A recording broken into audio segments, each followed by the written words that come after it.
tôi dâng lên Thiên Chúa, cảm tạ Chúa nhân từ, tôi hát lên giống như David xưa. Trọn đời tôi dâng lên Thiên Chúa, cảm tạ Chúa nhân từ, tôi hát lên giống như David xưa. Tôi sẽ hát tôi người ca, hát ca ngợi Chúa tôi yêu kính. Tôi sẽ hát tôi người ca, hát ca ngợi Chúa tôi nhân từ. Trọn đời tôi dâng lên Thiên Chúa, cảm tạ Chúa nhân từ, tôi hát lên giống như David xưa. Trọn đời tôi dâng lên Thiên Chúa, cảm tạ Chúa nhân từ, tôi hát lên giống như David xưa.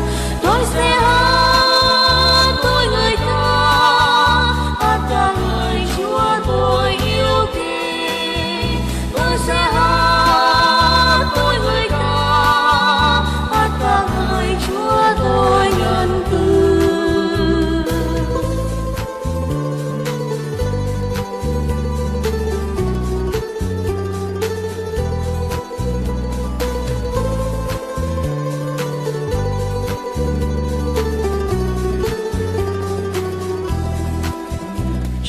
Tôi dâng lên Thiên Chúa, cảm tạ Chúa nhân từ, tôi hát lên giống như David xưa.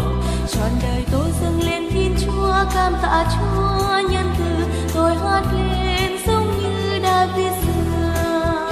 Tôi sẽ hát tôi người ca, hát ca ngợi Chúa tôi yêu kính. Tôi sẽ hát tôi người ca, hát ca ngợi Chúa tôi nhân từ.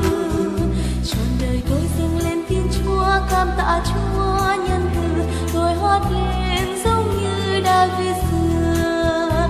Trọn đời tôi dâng lên Thiên Chúa, cảm tạ Chúa nhân từ, tôi hát lên giống như David xưa.